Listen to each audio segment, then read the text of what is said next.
A man walks into the deepest Amazon and vanishes without a trace. This is the heart of the legend of the lost city of Z, a mystery that consumed the brilliant explorer Percy Fawcett and over 100 others who followed him into the green darkness. We are going on an investigative deep dive to separate the Hollywood fantasy from the astonishing historical truth. You will learn how cutting-edge science has finally unlocked the real secret Fawcett died trying to find. Was he a deluded fool chasing a fairy tale, or a visionary who saw a hidden world everyone else missed?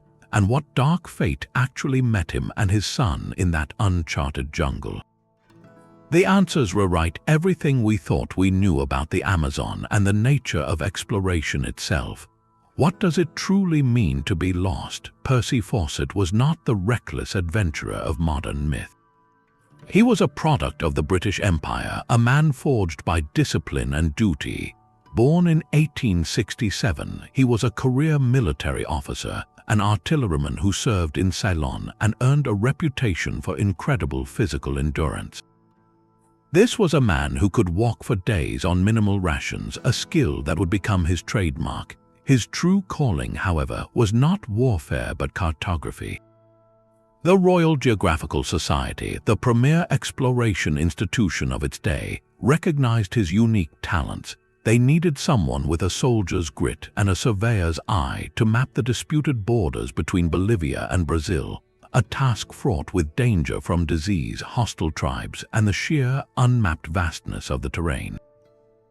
Fawcett excelled at this work. Between 1906 and 1914, he led multiple expeditions into the Amazon, meticulously charting rivers and mountains where no European had ventured. He survived encounters with deadly snakes, piranha-infested waters, and tribes armed with poison-tipped arrows. Through it all, he developed a deep, if complicated, respect for the jungle. He saw it not just as a green hell, but as a place of profound mystery, and it was during these grueling surveys that he began to hear the whispers. Local guides and rubber tappers spoke of ancient stone ruins hidden in the remote highlands, of lost cities they called something like Zed. Fawcett, a man of his time influenced by popular theories of a prehistoric white civilization, began to believe he was on the trail of a physical remnant of a forgotten advanced culture, a place he would later codename simply Z. This belief set him apart. While other explorers saw a wilderness, Fawcett saw a landscape with a hidden history. He became obsessed, collecting fragments of pottery and stories of paved roads in the jungle. By the time the First World War interrupted his quest, Colonel Percy Fawcett was a celebrated explorer with a singular, fixed idea. The Amazon, he was convinced, held the ruins of a magnificent, ancient civilization. And he was determined to be the man who found it, no matter the cost. This obsession, born from years of hardship and whispered legend, would ultimately define his legacy and seal his fate. The year was 1906, and the Amazon was a blank space on the map guarded by 1,000 perils. Fawcett's first major expedition for the Royal Geographical Society was a brutal survey mission, a task of measuring rivers and marking borders in a land that seemed actively hostile to human presence. Yet, amidst the swarms of insects and the constant threat of fever, something extraordinary happened. While recovering in a remote settlement, Fawcett listened intently to the stories told by his indigenous guides and the weathered rubber tappers who lived on the jungle's edge. They spoke of a place far to the east, in the uncharted highlands of the Mato Grosso, a region so remote it was known only through legend. They described a great stone city abandoned to the forest, its walls covered in strange carvings. To Fawcett, a man trained to believe in empirical evidence, these were not just campfire tales. They were clues. He meticulously recorded every detail, every fragmented description of paved roads and tall, silent statues peering out from the vine. This was the first tangible spark, the moment a mapping mission transformed into a lifelong quest. But the legend gained its most compelling piece of evidence not from a living voice but from a crumbling page in an archive. Years later, Fawcett would become obsessed with a document known as Manuscript 512, housed in the National Library of Brazil. Written in the mid-18th century by a Portuguese explorer, it recounted the discovery of a magnificent ruined city deep in the interior. The author described soaring arches, a grand plaza, and hieroglyphic inscriptions unlike any known language. Most tantalizingly, he wrote of a statue holding a shield bearing a unique symbol. For Fawcett, this was not mere coincidence or fantasy. He believed Manuscript 512 was a genuine account, a historical breadcrumb trail leading directly to the civilization he called Z. He cross-referenced its descriptions with the indigenous stories he had collected, seeing a perfect, terrifying alignment. In his mind, the case was closed. The city was real, it was waiting, and he alone possessed the map, both literal and legendary, to find it. This fusion of whispered rumor and archival mystery is what turned a hypothesis into an unshakable conviction, setting the stage for a tragedy that would captivate the world. Fawcett's mind was a crucible where jungle whispers and old parchment fused into a grand, sweeping vision. He was not simply looking for a lost city, he was reconstructing an entire lost world. The prevailing scientific wisdom of his era was stark. The Amazon was a counterfeit paradise, a green desert where poor soil and relentless disease made complex civilization impossible. Academics saw only scattered, primitive tribes living hand to mouth, a view that painted the jungle as a place where history itself went to die. Fawcett looked at the same landscape and saw a graveyard. He became convinced the scattered tribes were not the original inhabitants, but the survivors of a catastrophic collapse. His theory, detailed in letters and lectures, was breathtaking in its scope. He proposed that a sophisticated, technologically advanced culture once flourished across the Amazon basin, a civilization he sometimes linked to the mythical Atlantis or to ancient seafaring peoples like the Phoenicians. He imagined a network of cities connected by stone causeways, a society that mastered their environment before succumbing to disease or invasion. Every artifact he found, every shard of fine pottery or tale of a stone carving, was a piece of this shattered mosaic. This was radical, heretical thinking. To his contemporaries, it sounded like the romantic delusion of a man who had spent too long in the sun, but Fawcett was undeterred. His hypothesis gave purpose to every hardship, the fevers, the hostile encounters, the years away from his family. All of it was justified if he could prove that human history in the Americas was older, grander, and more tragic than anyone dared to believe. He wasn't just exploring space, he was exploring time, searching for the moment a glittering world turned to silent ruin. This unshakable belief would soon compel him to stake everything, including his own life and that of his beloved son, on a single, final expedition into the heart of the unknown. The obsession had crystallized into a final, desperate plan. By 1925, Colonel Percy Fawcett was 57 years old, his body weary from decades of jungle hardship, but his conviction burned brighter than ever. He assembled a small, hand-picked team for what he vowed would be the definitive expedition. His companions were not seasoned explorers, but young men galvanized by his vision, his 21-year-old son, Jack, and Jack's school friend, Raleigh Rimmel. Jack, in particular, was the key to Fawcett's grand theory. He believed his son, with his keen eyes and photographic memory, was the ideal heir to document the discovery. Fawcett's strategy was one of radical minimalism. Rejecting the large, cumbersome expeditions of the past, he chose to travel with only a handful of native porters, carrying just rifles, machetes, and a surveyor's theodolite. He was convinced that moving quickly and quietly, without the baggage of a colonial entourage, was their only chance to penetrate the deepest territories and avoid the hostility that had doomed others. The world watched with a mixture of admiration and skepticism as the trio set out from the frontier town of Kuhikugu in April. Before vanishing into the green curtain, Fawcett left behind a sealed letter with clear instructions. It contained a stark warning: if we do not return, no rescue expedition should be sent. He argued that such a mission would only lead to further loss of life in a futile search for men who are already beyond help. It was a chilling document, a self-written epitaph that acknowledged the very real possibility of death. For months, the outside world heard nothing. Then, in late May, a final packet of dispatches arrived. The last communication ever received from Percy Fawcett was posted from a place he grimly named Dead Horse Camp, where his pack animal had perished years before. The letter was oddly optimistic, yet foreboding. "We go with good hearts," he wrote, insisting they were on the verge of something monumental. He described the land ahead as wild and strange, inhabited by tribes no outsider had ever contacted.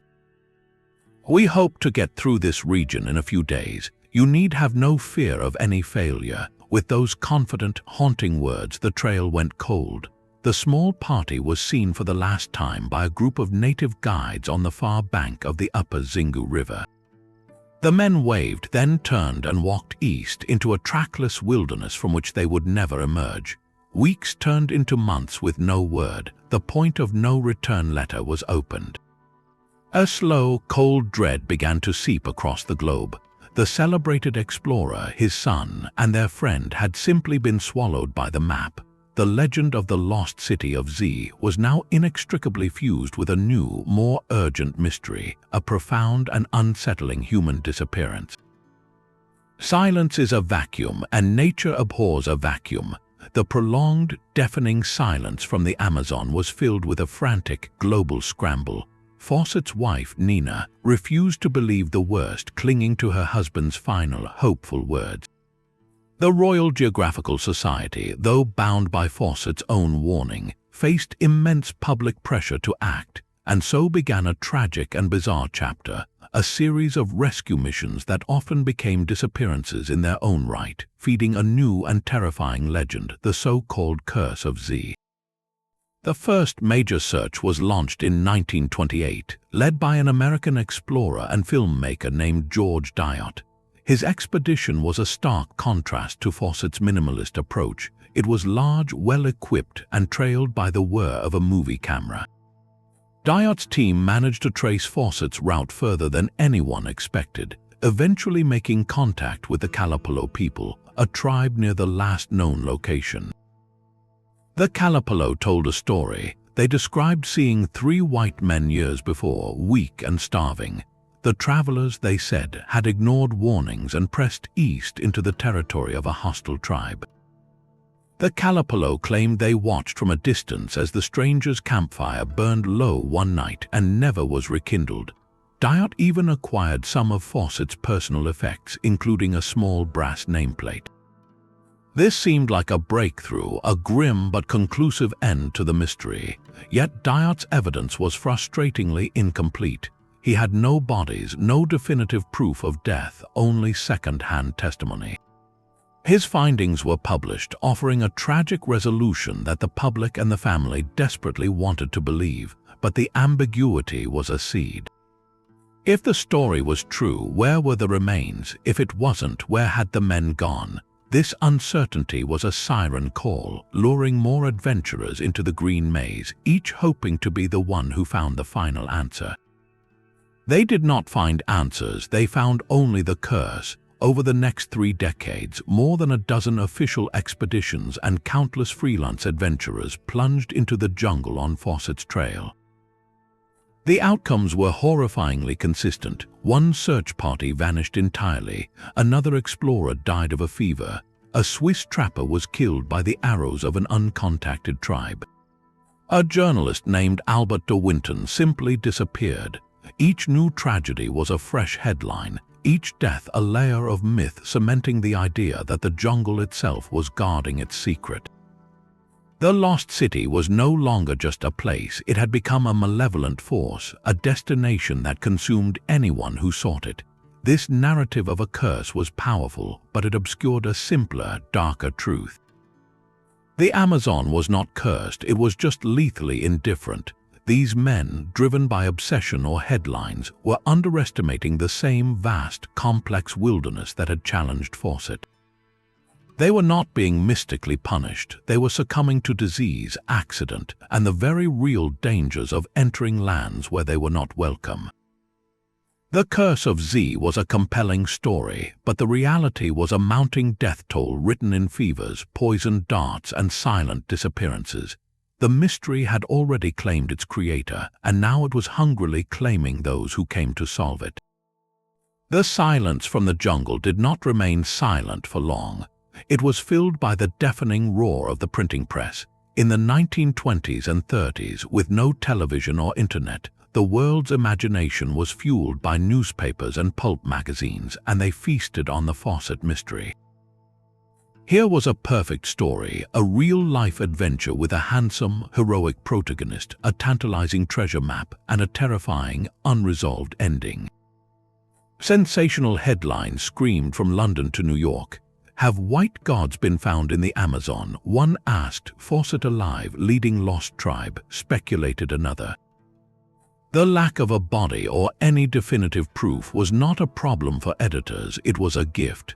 That vacuum of facts became a canvas for every conceivable fantasy. Pulp magazines, with their garish covers depicting snarling jaguars and crumbling temples, ran serialized stories imagining Fawcett's fate. He was portrayed as a prisoner of a beautiful jungle queen, the ruler of a hidden white race, or the high priest of a forgotten sun cult. The line between journalism and fiction blurred completely. Hollywood took immediate notice. In 1933, just 8 years after the disappearance, the major studio MGM released a dramatic serial titled The Lost City of Z, starring Frank Buck, a famous wild animal collector.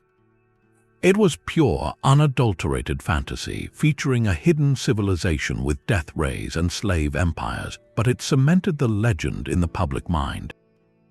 This media frenzy created a feedback loop of speculation.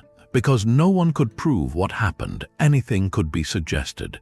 More outlandish theories began to circulate in the darker corners of popular culture. Some whispered that Fawcett had not died but had gone native, founding a mystical jungle cult and rejecting the modern world. Others, tapping into the era's growing fascination with the occult and extraterrestrial life, spun tales of ancient portals or alien encounters in the remote highlands. The real man, the disciplined colonel and meticulous surveyor, was buried under an avalanche of myth. His serious archaeological hypothesis was drowned out by the noise of tabloid fantasy. The tragedy is that this pop culture storm did more than just distort Fawcett's legacy. It actively endangered lives. Every wild headline and thrilling movie chapter was a siren song, convincing a new generation of amateur adventurers that the Amazon held not just a city, but immortality and glory. They were chasing a phantom made of newsprint and celluloid, a legend that had grown far larger and more dangerous than the truth it obscured. The legend refused to stay buried in the past. As the world moved into the jet age and the space race, the enigma of Fawcett's fate continued to exert a strange gravitational pull, drawing a new breed of explorer armed with better gear and renewed determination. The post-war era saw a shift. The sensational tabloid stories gave way to more serious, though no less perilous, investigative missions. These were not just searches for a lost city. They were forensic inquiries into a cold case that was now decades old. Adventurers and journalists poring over Fawcett's own published writings and letters attempted to retrace his final steps with scientific precision, hoping modern technology could succeed where sheer grit had failed. They flew in small planes over the canopy, used improved radios, and carried medicines for diseases that had been death sentences in Fawcett's day.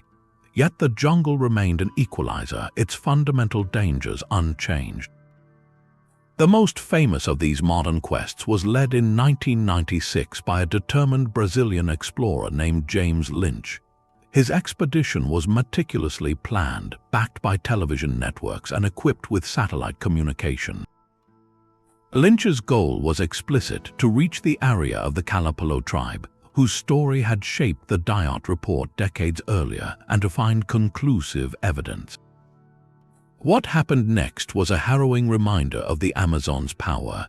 After initial, tense but peaceful contact, relations with a Kalapalo group broke down dramatically. The explorers found themselves surrounded, their equipment confiscated, facing men armed with clubs and arrows. In a moment of pure terror, they were forced to flee for their lives, escaping down river in a desperate bid to reach safety. It was a mission that nearly ended in disaster. Yet, even in this chaotic retreat, Lynch's team reportedly recovered something astonishing: artifacts they believed belonged to Fawcett's party. These included a small brass compass and, most provocatively, what was claimed to be Fawcett's own signet ring. The ring, a simple band, became a sensation. Could this be the definitive proof, the personal effect that placed Fawcett's final moments in that very region? The story made global headlines, but almost immediately doubt crept in. The ring's provenance was difficult to verify conclusively. Skeptics argued it could have been planted or was a common type of ring from the period. The Kalapalo elders, when questioned, gave conflicting accounts. The Lynch expedition, for all its bravery and modern support, ultimately added another layer of tantalizing, frustrating ambiguity. It proved the extreme danger of the quest. It provided physical objects that sparked the imagination, but it could not deliver the final, irrefutable answer. This became the pattern for the late 20th century searches, each one yielding a fragment, a clue, a story that kept the mystery breathing, but never the closure the world sought. The truth seemed to be a phantom, always one more river, one more village, one more dangerous journey away. While adventurers chased ghosts in the jungle, a quiet revolution was taking place far above the canopy. The real breakthrough in the search for lost Amazonian civilizations did not come from a machete or a compass, but from a sensor mounted on an airplane. For decades, archaeologists were trapped by the jungle's greatest defense, its sheer, impenetrable density. You could walk right over an ancient plaza and see nothing but roots and leaves. The ground itself seemed to hold no secrets. That all changed with the advent of satellite archaeology and a remarkable technology called LiDAR, which stands for light detection and ranging. Imagine a laser scanner firing millions of invisible pulses per second from an aircraft down through the gaps in the foliage. Each pulse hits the ground, a branch or a vine, and bounces back. By meticulously timing these returns, a computer can digitally strip away every single tree, bush, and plant, revealing a pristine, three-dimensional map of the bare earth beneath. It is like draining a murky pond to see the detailed city plan lying at the bottom. When researchers first flew LiDAR over parts of the Amazon once deemed archaeologically barren, the results were not just surprising, they were paradigm-shattering. The forest floor, far from being a blank slate, was etched with the unmistakable geometry of human hands. Vast networks of causeways and roads connected distant sites. Enormous geometrical earthworks, perfect circles and squares over 1,000 feet across, emerged from the data. There were mounds arranged in complex patterns, sophisticated water management systems with canals and reservoirs, and evidence of large, planned settlements that could have housed tens of thousands of people. This was not one lost city, it was an entire lost landscape. The LiDAR maps revealed an Amazon that was profoundly managed, cultivated, and populated on a scale no one, not even the most optimistic researchers, had dared to propose. Percy Fawcett, it turns out, was not chasing a mirage. He was fundamentally right about the premise, but spectacularly wrong about the form. He envisioned stone citadels like those of the Maya or the Inca, with towering pyramids and carved monuments. What the technology revealed was a civilization built in earth and wood, a culture that shaped the forest itself into its architecture. Their monuments were not stone ziggurats, but immense geometric earthworks and fertile, engineered soils that fed vast populations. The legend of a single, glittering city of Z was being replaced by the stunning reality of a connected, continent-altering civilization that thrived for centuries before European contact. The old academic consensus that the Amazon could never support complex society collapsed overnight. Fawcett's heretical vision was being vindicated by science, not in the way he imagined, but in a way that was infinitely more profound. The LIDAR data did not just reveal abstract shapes, it unveiled the ghostly footprints of a living, breathing world. One of the most stunning examples lies in the upper Xingu River basin, the very region where Fawcett sent his final dispatches. Here, archaeologists have identified a sprawling complex now known as the Kuhikugu cluster. This was not a single city, but a constellation of settlements interconnected by a web of straight, wide roads that ran for dozens of miles through the forest. These were not mere trails, but engineered causeways raised above the seasonal floods, connecting large central plazas, residential mounds, and ceremonial sites. Surrounding many of these settlements were deep, geometric moats and earthen embankments, features that served as both defense and sophisticated land management, channeling water and enriching the soil. This was a planned urban landscape on a scale that forces us to completely rethink the word jungle. The forest here was not a wilderness, it was a garden. The people of Kuhikugu and similar sites across the basin practiced a form of agroforestry, cultivating orchards of fruit and nut trees, and managing vast tracts of land to encourage useful plants. They engineered the very earth beneath their feet, creating a profoundly fertile, dark soil known as terra preta, or black earth. This is not natural soil. It is a human-made super soil, a rich blend of charcoal, pottery shards, compost, and manure that remains incredibly productive centuries after its creators vanished. These societies were not just living in the Amazon, they were actively building a better one, crafting an ecosystem that could sustain large, permanent populations. The population estimates are staggering. Where scholars once imagined scattered bands, we now see a pre-Columbian Amazon that may have been home to millions of people. This is the profound, heartbreaking validation of Percy Fawcett's core idea. He was correct that a complex, advanced civilization flourished here. He was right that the empty jungle was a historical illusion, a green veil hiding a catastrophic collapse. His mistake was in the aesthetic. He looked for stone pyramids in a civilization that built with earth and living wood, that wrote its history not in carved glyphs but in the very genetics of the forest trees and the chemistry of the soil. The lost city was not a place of silent ruins, it was a living, managed network, and its true monument was the fertile ground itself. So this raises a profound and tantalizing question. Could this sprawling, interconnected world of Kuhikugu, hidden in the upper Xingu, actually be the fabled city of Z that Percy Fawcett sought with such desperate hope? In recent years, this theory has moved from fringe speculation into serious consideration, championed by investigators like writer David Gran and archaeologist Michael Heckenberger, who has spent decades studying the region. The evidence they point to is not a single smoking gun, but a constellation of eerie, overlapping clues that align with an almost uncanny precision. First, consider the physical location. The Kuhikugu cluster sits in the Brazilian state of Mato Grosso, precisely in the remote, difficult-to-access region Fawcett was aiming for when he vanished. His last known coordinates, derived from his final letters, place him alarmingly close to where these ancient earthworks have now been mapped. It is entirely plausible, even likely, that Fawcett and his son were literally walking amidst the overgrown mounds and sunken roads of this lost civilization without ever recognizing them for what they were. The jungle canopy would have hidden the grand design, leaving only confusing, isolated humps in the earth that might have seemed like natural features. Then there is the astonishing echo of Manuscript 512. Recall the 18th century Portuguese explorer's description of a grand ruined city with a wide central avenue, a large plaza, and a statue holding a shield.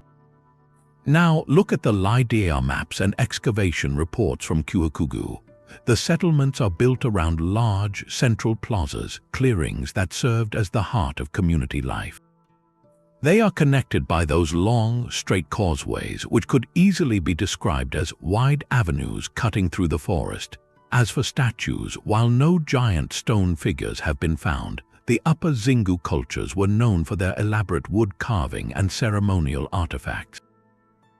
The shield motif is particularly intriguing, as circular shields were and remain important ritual objects among the indigenous peoples of the Xingu. It is not a literal one-to-one match, but it is a powerful symbolic resonance. The manuscript may not have been describing a city of stone, but a city of earth and wood, its form misinterpreted by a European mind expecting classical ruins. The most compelling argument, however, comes from the sheer scale of human engineering. Fawcett believed in a single, magnificent metropolis. What Heckenberger and others found was something arguably more impressive, a networked society of garden cities. This was a civilization that managed its environment on a continental scale. When you stand in the middle of one of these plazas, with raised roads radiating out into the forest, you are standing at the hub of a lost world. This fits the grandeur of Fawcett's dream, even if it shatters the specific imagery. He sensed a profound human history in the green emptiness. Kuhikugu proves that history was real, vibrant, and complex. It was not a city of gold or marble, but a civilization of black earth and managed waterways, a society that achieved monumentality through landscape itself. The theory suggests that Fawcett, in his final days, was not lost in a trackless waste, but was wandering through the ghostly suburbs of the very civilization he sought. He was inches from the truth, separated only by a veil of vines and a paradigm he could not yet see through. The real city of Z was not a point on a map, but a pattern on the land, a pattern we can only now perceive from the sky. But what of the people who never left? The descendants of the builders of Kuhikugu did not vanish into thin air. Their story is the most vital and most overlooked chapter in this entire mystery. Today, the indigenous tribes of the Xingu Indigenous Park, like the Kuhikugu and Kalapalo, are the living guardians of this ancient landscape. When archaeologists first arrived with their maps generated from LiDAR data, they did not come as discoverers of a secret but as students. They showed the satellite images to tribal elders, pointing out the geometric earthworks and roadways hidden under the forest. The elders' response was not one of shock but of quiet recognition. They looked at the images and said simply, "Oh yes, we know about those. Our ancestors built those places." For them, these were not lost cities but known places often referred to in their oral histories. The great plazas were remembered as ceremonial centers. The long, straight causeways were the old roads their people traveled. The deep moats were defensive structures from a time of conflict. This was not a forgotten history but a living one passed down through generations in stories and songs. These oral traditions are not myth, they are a sophisticated form of historical record, preserving knowledge of landscape engineering, plant domestication, and social structure that science is only now beginning to decode. The Kuhikugu people, for instance, have detailed knowledge of the terra preta soils. They understand which plants thrive in it and continue to cultivate it, maintaining a direct physical link to their ancestors' agricultural genius. They speak of a time when the villages were larger, the populations greater, and the networks wider, a memory that aligns perfectly with the archaeological evidence of a densely populated past. This connection shatters the Western idea of a lost civilization. The civilization transformed. It contracted dramatically after the catastrophic arrival of European diseases, but its cultural heirs never disappeared. They adapted, survived, and preserved the core of their world within the forest. This brings us to the profound ethical dimension that the legend of Z has always obscured. For a century, the narrative fixated on a single, obsessed British explorer and the European-style city he dreamed of finding. In doing so, it rendered the actual, continuous history of Amazonian peoples invisible.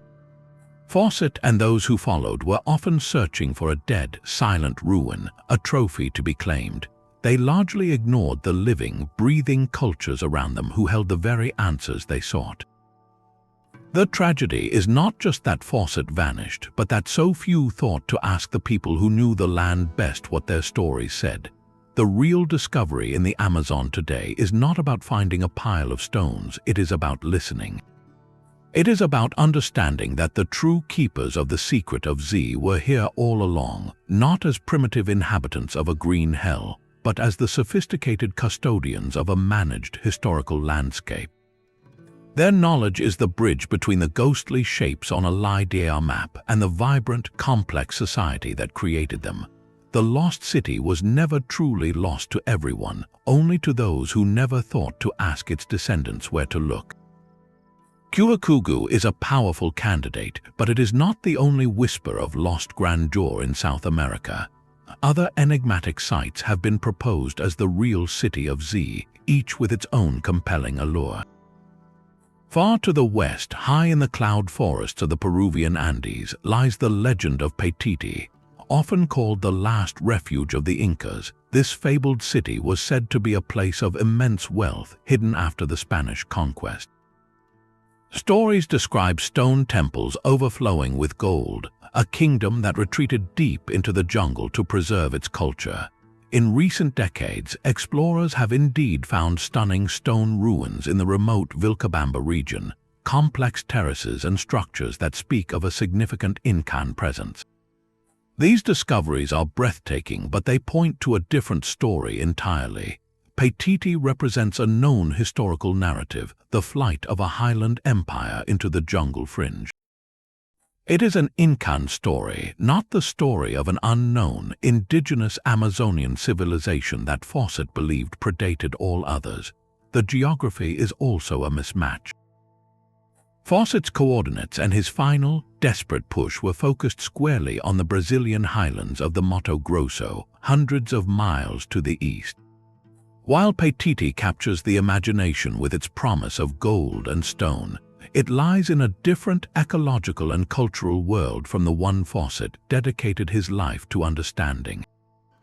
Closer to Fawcett's purported path, in the western Brazilian state of Acre, another mystery rises from the earth. Here, not in stone but in the soil itself, are the vast geoglyphs. These are enormous geometric designs, circles, squares, and lines, carved into the landscape on such a scale they are only visible from the air. First discovered in the 1970s by deforestation, they number in the hundreds. They are not cities in the traditional sense, but colossal earthworks, clearly the product of a large, organized society capable of sophisticated engineering and astronomy. Nearby, researchers have also found the remains of ancient hilltop forts, suggesting a period of conflict and complex social organization. The Acre geoglyphs are a monumental puzzle, undeniable proof of large-scale prehistoric activity in the Amazon. They fit the timeline of a vast, ancient civilization perfectly. Yet, like Paititi, they present a geographical quandary. Acre is still far to the west of Fawcett's last known trajectory. His writings and maps show him aiming for a specific zone in the central eastern Amazon, the headwaters of the Xingu River. While the Acre sites prove his core theory about a populated ancient Amazon, they do not align with the specific breadcrumb trail he was following, the indigenous stories and the clues from Manuscript 512 that pointed him relentlessly eastward. These alternative candidates highlight a critical distinction in the search for Z. They are proof of concept, stunning validations that the Amazon was indeed home to complex societies. But for Percy Fawcett, the quest was never just about proving a general idea. It was a personal, precise detective story built on a specific set of clues he had collected over 20 years. He was not looking for any lost city, he was looking for his lost city, the one described in the stories of his guides and the faded ink of that Portuguese manuscript. The Kuhikugu cluster resonates so powerfully because it lies in the right place, matches the descriptive spirit of those clues, and represents the right kind of civilization, one built of earth and forest. Paititi and the Acre geoglyphs are magnificent pieces of a continental puzzle, but they belong to different sections of the board. They tell us the Amazon's past was rich and varied, but they do not solve the particular mystery that consumed one man's life. Fawcett's truth, it seems, was waiting in a very specific patch of forest, a truth not of glittering treasure, but of black earth and forgotten roads. So what, then, is the most probable fate of the man who walked into the legend? While the mythmakers spun tales of jungle cults and hidden cities, the truth is almost certainly more brutal, more mundane, and far more tragic. We must piece it together from the harsh logic of the environment and the fragments of testimony collected over decades. The first and most persistent explanation comes from the very people Fawcett was warned to avoid. The Kalapalo tribe, whose territory lay near his last known location, have a strong oral history about the incident passed down through generations. In multiple interviews with later explorers and anthropologists, Kalapalo elders told a consistent story. They described 3 white men, sick and starving, who arrived in their area. The strangers, they said, were arrogant and refused the food offered to them, a grave cultural insult. Ignoring advice to turn back, the men insisted on pressing east into the territory of a rival and fiercely hostile group. The Kalapalo, watching from a distance, said they saw the strangers' campfire one night. The next morning it was cold. They believed the men were killed. This account, first relayed by George Dyot in the 1920s and later corroborated, carries the weight of local knowledge. It paints a picture not of mystical abduction, but of a fatal cultural collision. Fawcett, for all his experience, was operating under a colonial mindset. He believed his authority and minimal gear would ensure safe passage. But to an isolated tribe, 3 armed, desperate outsiders represented an existential threat, a potential source of disease or the vanguard of an invasion.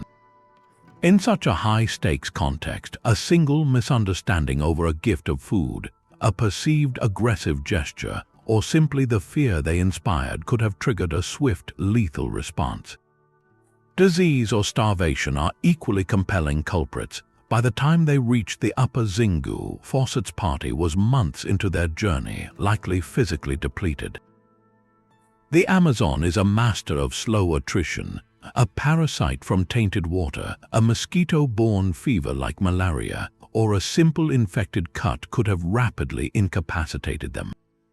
Without the strength to hunt or forage, starvation would follow quickly. An accident, too, could have been catastrophic. A fall on a slippery trail, a venomous snake bite, or a drowning in a swift river required no human malice at all. The jungle does not need a curse to kill. It has a million ordinary ways to do so. The most plausible scenario is a grim combination of these factors. Weakened by illness and hunger, the party made a desperate push into forbidden territory. Their weakened state made them appear more threatening, not less, as they might have been seen as diseased or cursed beings. A confrontation ensued, likely brief and violent. Their bodies, if not buried by the tribe, would have been consumed by the forest within days, leaving no trace for later searchers. This explanation lacks the romance of the legends, but it carries the chilling ring of truth. Percy Fawcett did not find his stone city, but he may have finally encountered the very reality he had long theorized, the hard boundary of a world that had learned, through bitter experience, to defend itself from outsiders. His greatest discovery may have been his own mortality, met not in the plaza of a lost civilization, but on a forgotten trail in the deep green silence. The most chilling and direct testimony about Fawcett's fate came not from a fellow explorer, but from the forest's own people decades after the fact. In 1952, nearly 30 years after the disappearance, the renowned Brazilian explorer and indigenous rights advocate Orlando Villas Boas was living among the Kalapalo people. He had earned their deep trust over many years. One evening, as he recounted, the tribe's elders decided to tell him a story they had kept to themselves. They described the arrival of 3 white men long ago. The strangers were in terrible shape, thin and sick, stumbling through the forest. The Kalapalo, following their custom of hospitality, offered them food, fish, and manioc bread. But the leader of the white men, an older, stern figure, refused to eat. This was a catastrophic breach of etiquette and a grave spiritual danger in their worldview. Accepting food created a bond of peace. By refusing, the strangers marked themselves as hostile or worse, as ghosts. The Kalapalo warned them not to continue eastward into the territory of a rival group.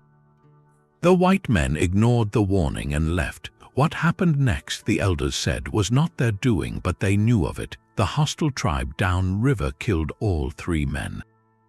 Then the Kalapalo elders did something extraordinary. They brought forth a small bundle of bones which they said were the remains of the older leader, and a few personal effects, including a silver signet ring and a metal ammunition box. Villiers-Bowers was stunned. The details matched Fawcett's party perfectly.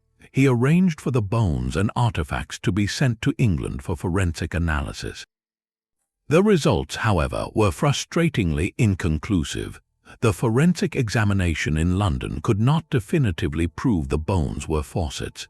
The skeletal remains were too fragmentary, and the science of the time could not provide a positive identification. The artifacts, while consistent with what Fawcett might have carried, were not uniquely his. This created a maddening paradox. The story was coherent, detailed, and culturally specific. It came from a credible source, Villiers-Bowers, who had no reason to fabricate it and every reason to report the truth as told to him. The Kalapalo had nothing to gain from the confession. In fact, it risked bringing them blame. Their narrative fit the known facts of Fawcett's route and his famously stubborn, austere character. Yet the hard physical proof remained just out of reach. So how credible is this account? From an anthropological standpoint, it rings painfully true. The cultural misunderstanding over the food is a classic, tragic collision of worlds. Fawcett, likely fearing poison or simply adhering to his own strict regimen, would have seen refusal as prudent. The Kalapalo saw it as an act of profound aggression. This single moment could have sealed the party's doom, either directly with the Kalapalo or by ensuring they entered the next territory without the peaceful blessing of the previous tribe. The story has the texture of truth, not legend. It lacks grandiose elements, no hidden cities, no white gods. It is a simple, brutal story of miscommunication, weakness, and violence, the kind of grim accident that was commonplace on the frontier. While the forensic evidence failed to close the case, the Kalapalo testimony stands as the most plausible human explanation we have. It suggests Fawcett's great adventure did not end at the gates of a lost metropolis, but in a small, fearful clearing, a victim of the very cultural divide his life's work had tried and ultimately failed to bridge. These fragments of metal and bone form a ghostly museum of the disappearance. The most famous artifact is undoubtedly the so-called Fawcett ring, a simple silver signet band reportedly recovered by the Kalapalo and later examined by Orlando Villiers-Bowers. Its design was plain, a heraldic crest that could have belonged to any English gentleman of the era.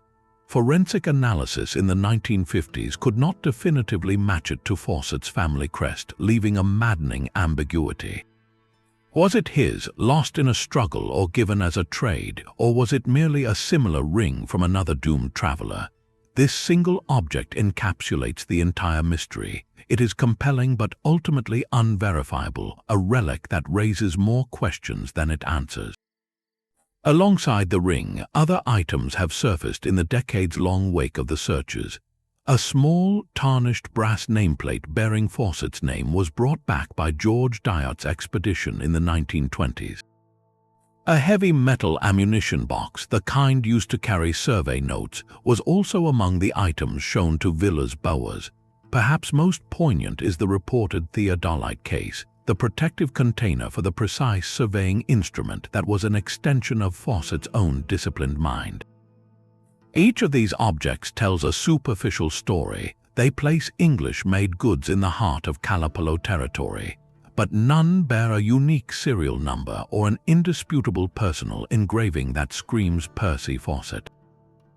They are circumstantial evidence, powerful in context but useless in a court of historical fact. The most contentious evidence of all, however, is not metal but mineral, the alleged skeletal remains. The bones presented by the Kalapalo were fragmentary, a partial skull and a few long bones. When analyzed in London, the forensic report was devastatingly inconclusive.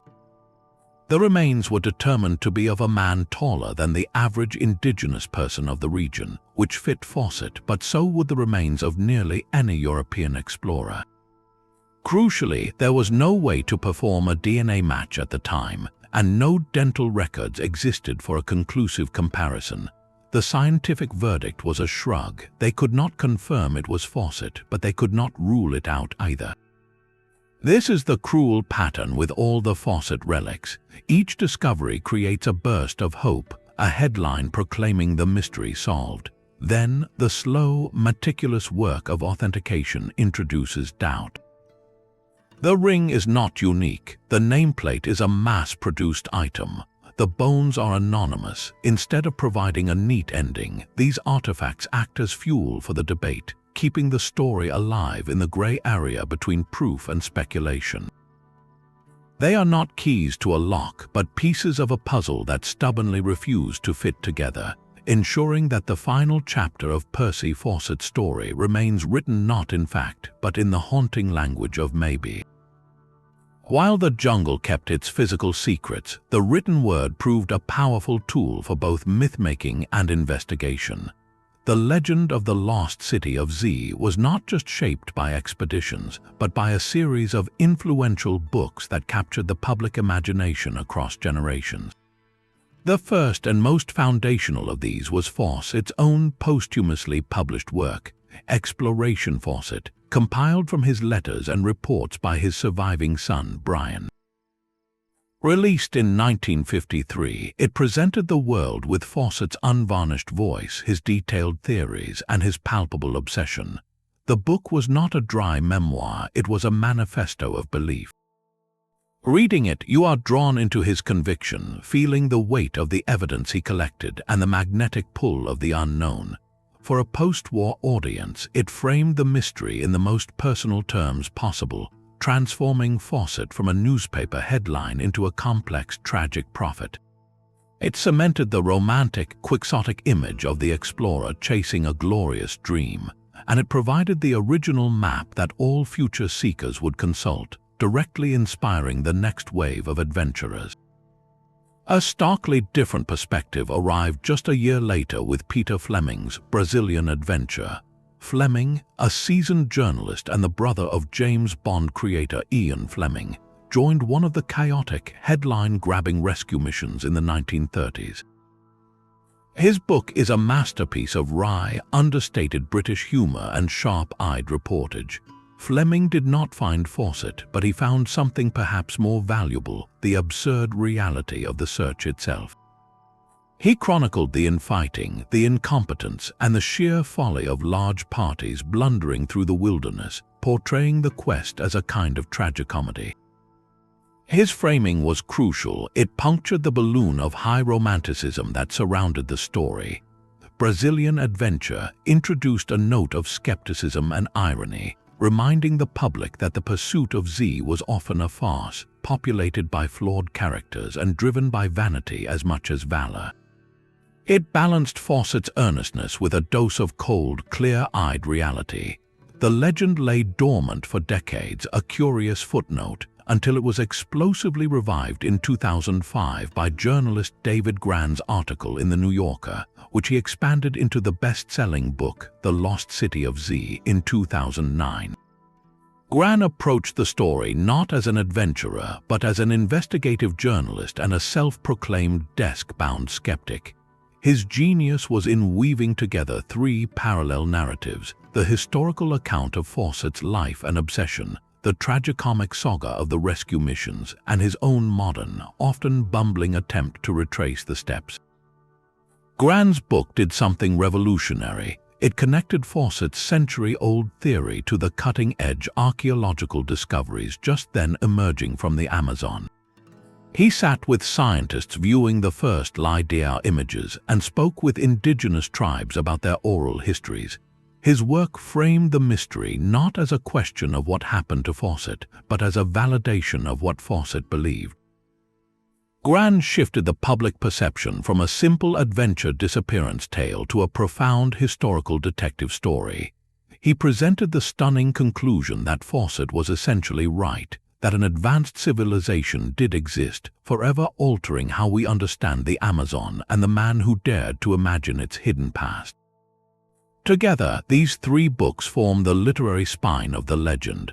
Fawcett's own words provided the sacred text, Fleming's account offered the satirical footnote, and Gran's investigation delivered the shocking, evidence-based revelation. They ensured that the story evolved, growing in complexity and credibility with each retelling, forever securing its place in the pantheon of great exploration mysteries.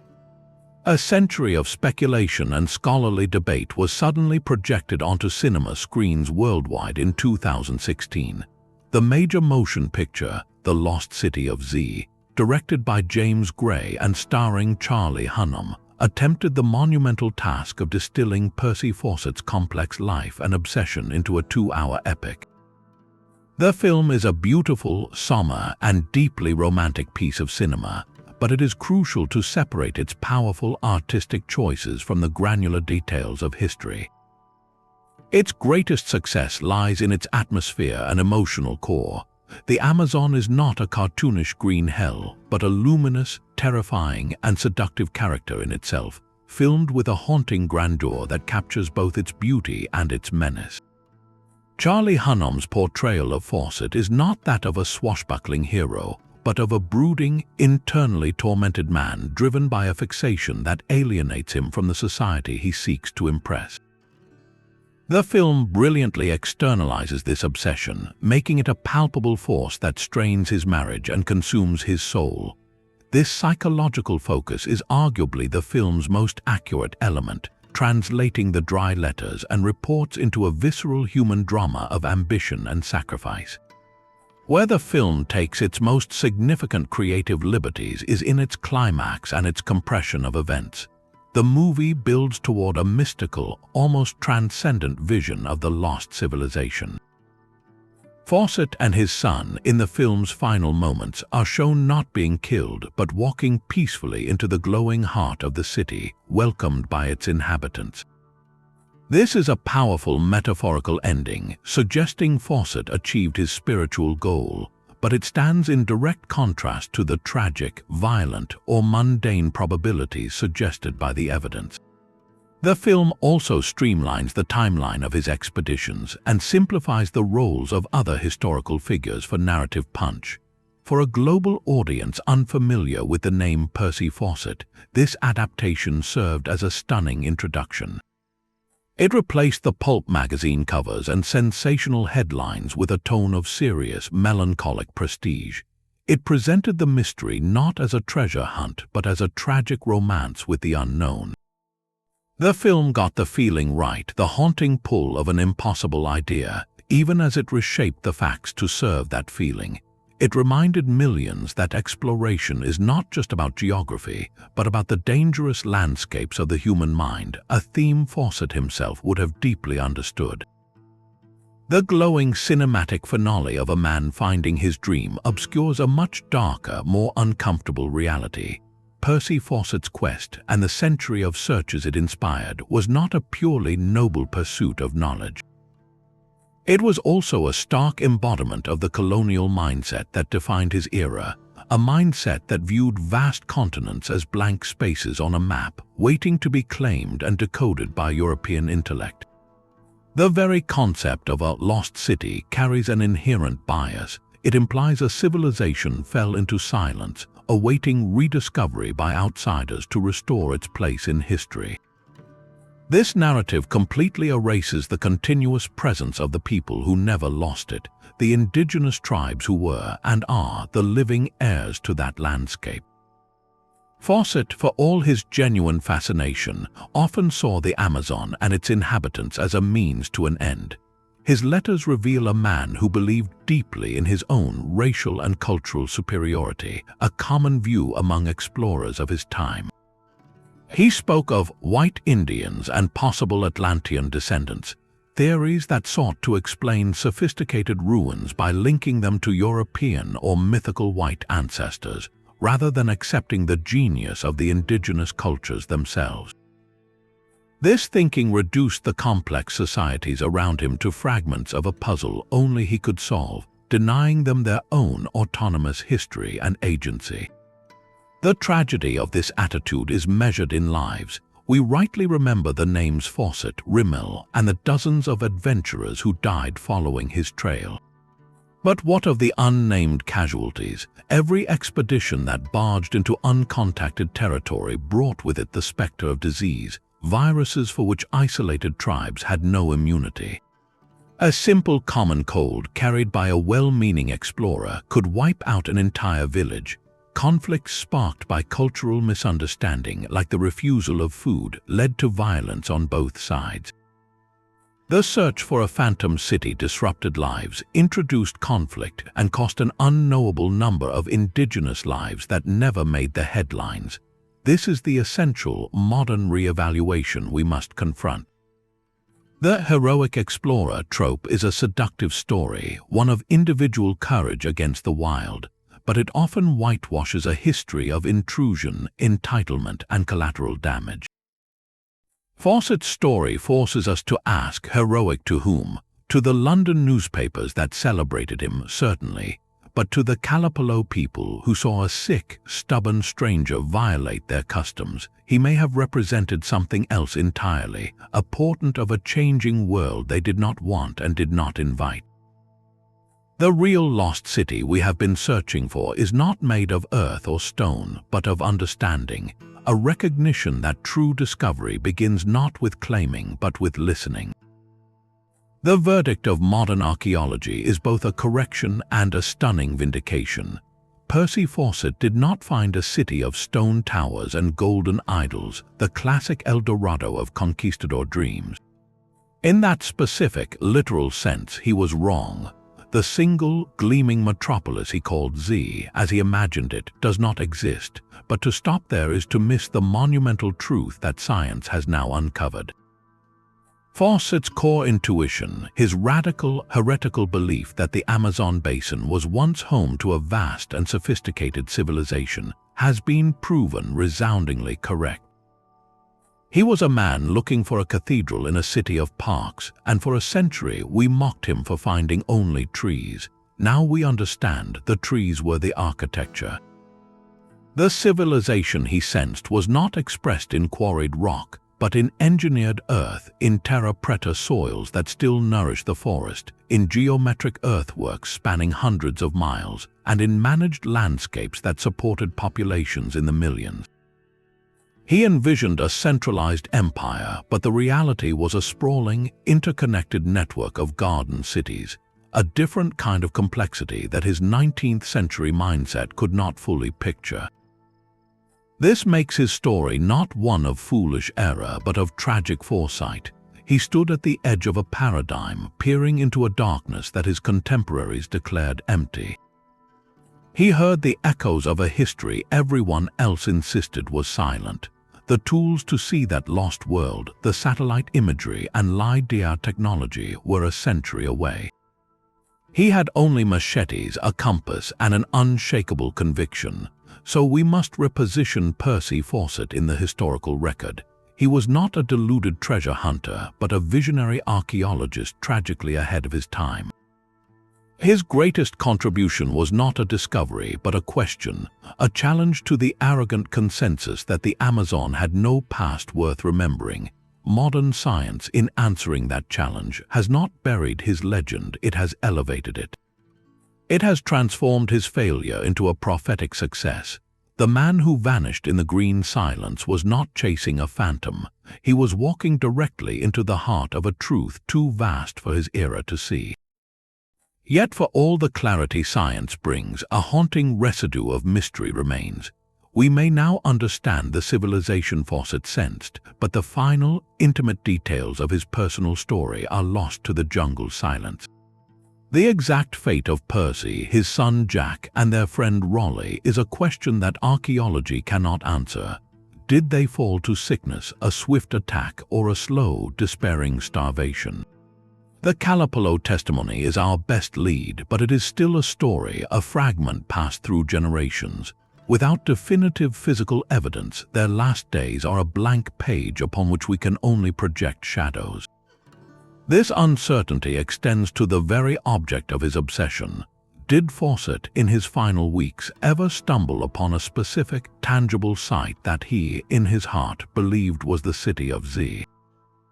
Imagine him cresting a ridge, weak and feverish, looking down upon an overgrown geometric earthwork or a vast, silent plaza. In that moment, would he have seen a confusing mound of dirt or the glorious confirmation of his life's work? We will never know if he died in triumph or in terrible doubt. This personal unknown is what keeps the legend painfully human. Furthermore, the scale of discovery revealed by Lydia suggests an exhilarating truth we have only just begun.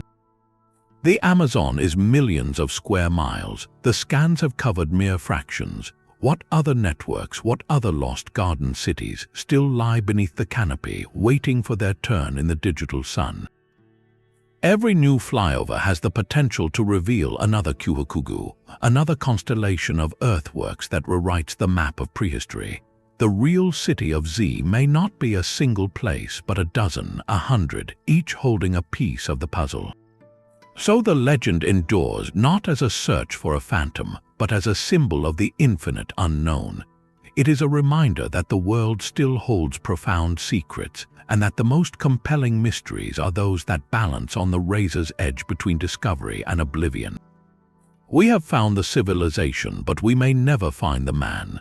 And in that gap, in the space between the sweeping proof of Lydia and the missing signet ring, the story of Percy Fawcett retains its eternal, heartbreaking power. The green expanse of the Amazon still holds secrets far beyond our current maps. The next frontier of discovery is not about launching more perilous ground expeditions, but about deploying a new generation of eyes in the sky. Widespread Lydia surveys are the key, yet to date, only a tiny fraction of the basin has been scanned.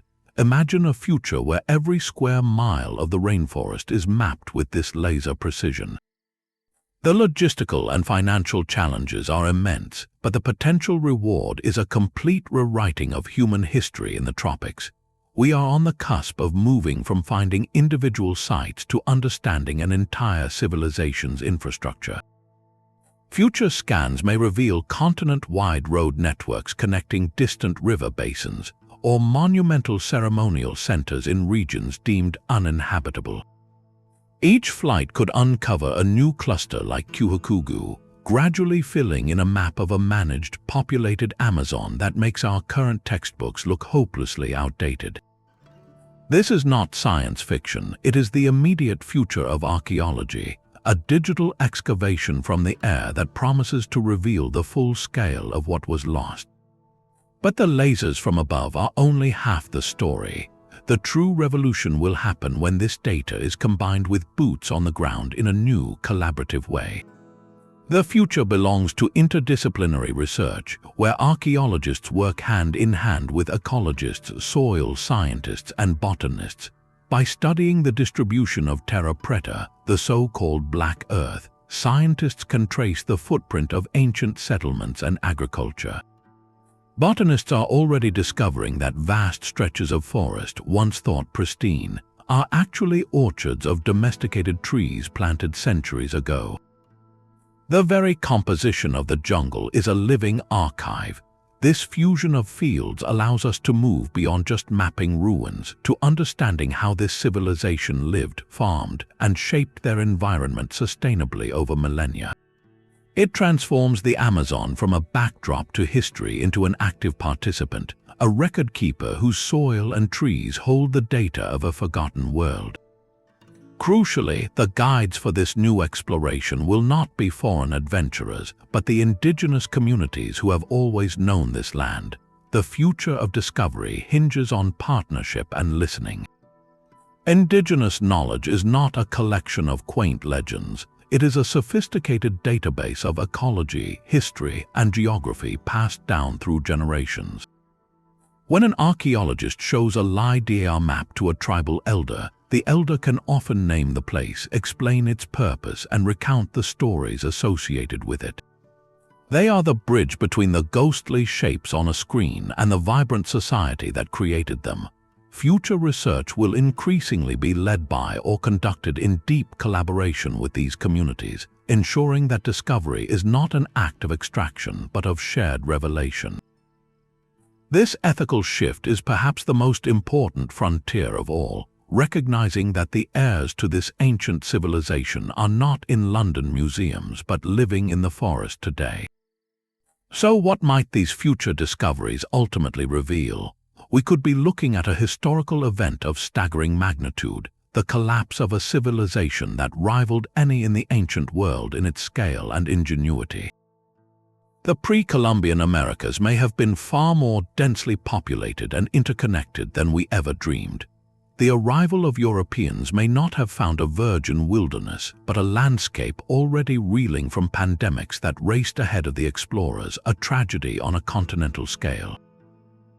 The lost city of Z was never a single destination. It was a way of life, a pattern of existence woven into the fabric of the forest.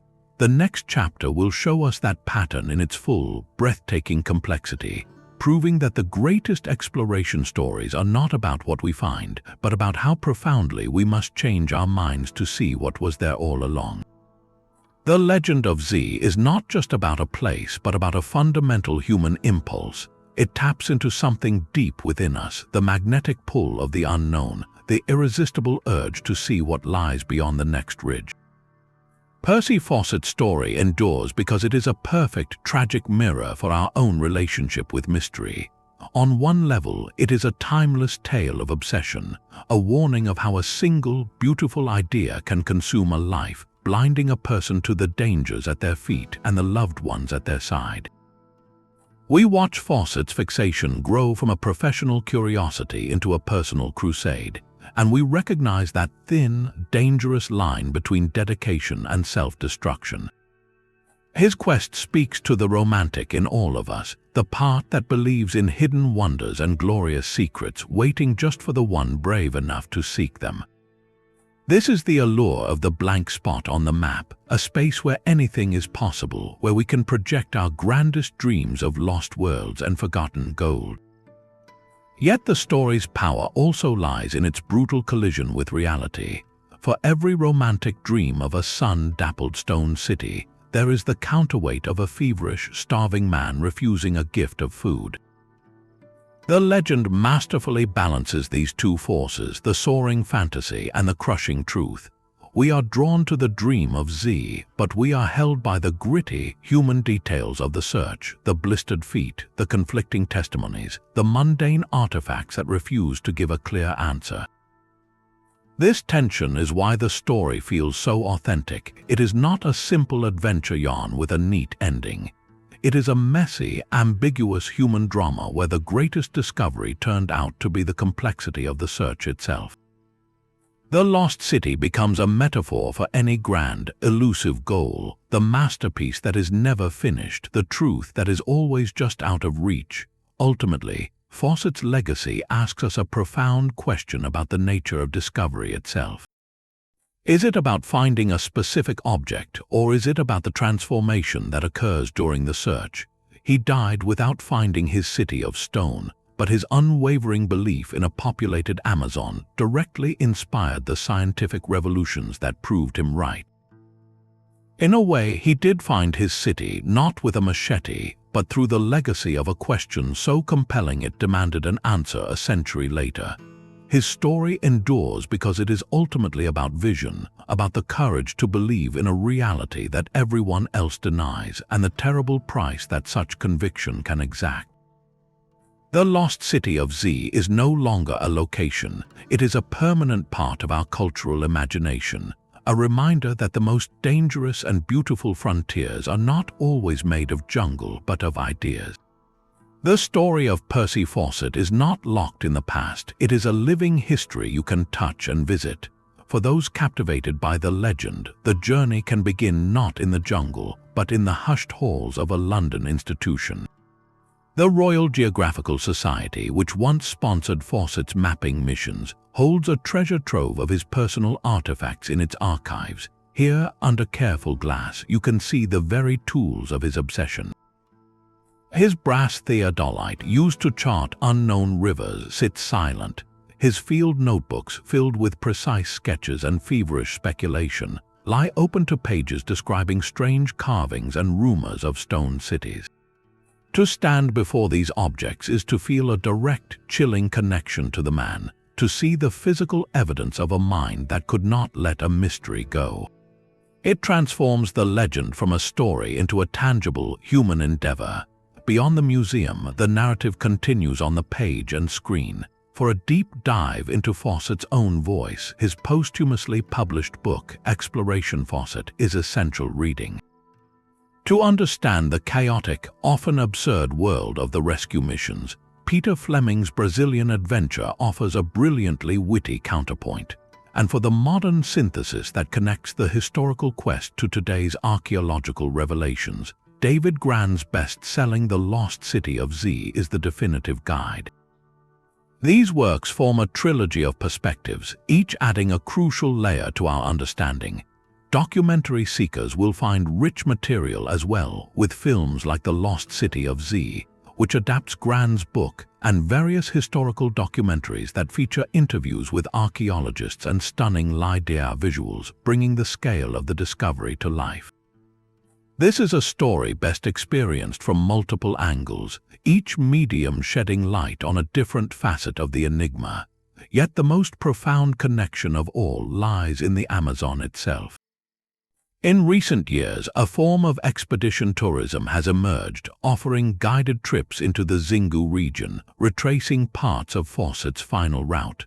This presents a powerful opportunity, but also a profound responsibility. The Xingu is not a theme park. It is a living, protected indigenous territory and a fragile ecosystem. Any modern journey there must be undertaken with the utmost respect and humility. Reputable tours work in partnership with local communities, often employing indigenous guides who share their people's perspective on the land and its history. They emphasize minimal impact travel, leaving no trace and following strict protocols to avoid introducing disease or disrupting daily life. This is not about playing explorer, it is about being a respectful guest, a witness to a landscape that holds both ancient secrets and contemporary lives. The ethical traveler goes to listen, not to claim, understanding that the real treasure is not a ruined city, but the chance to comprehend a world that operates on a different rhythm, where history is written in the soil and carried in memory. To walk those forest paths today is to walk with ghosts, but it is also to walk alongside their living descendants, a reminder that the greatest discoveries are those that change not what we see, but how we see. The journey from myth to emerging truth has been a century-long excavation of our own understanding. We began with the haunting image of a lone explorer vanishing into the trees, chasing a phantom of stone and gold. We end with a revolutionary vision, painted in laser light from the sky, of a continent shaped by human hands. The real city of Z was never a single ruin waiting to be plundered. It is the Amazon itself, revealed as a vast, living archive of a lost world, a cradle of civilization that thrived in harmony with the forest. This is the profound inversion at the heart of the mystery. The greatest discovery was not a place, but a perspective. Percy Fawcett's legacy is therefore a double-edged sword, a cautionary tale, and an unlikely catalyst. He serves as a stark warning about the perils of obsession, the colonial arrogance that sees landscapes as empty, and the human cost of a dream that consumes everything in its path. Yet his unwavering, almost prophetic belief in a complex Amazonian past directly challenged the scientific dogma of his day. He planted a seed of doubt that grew, decades after his death, into one of archaeology's most staggering modern revelations. In the end, he was both wrong and brilliantly right. He died searching for an illusion, but his quest illuminated a truth far grander than he could have imagined. The green silence that swallowed him was not empty. It was simply keeping a secret the world wasn't ready to hear. So what do you think? Did Fawcett ultimately fail or succeed? Share your thoughts on this enduring mystery in the comments below.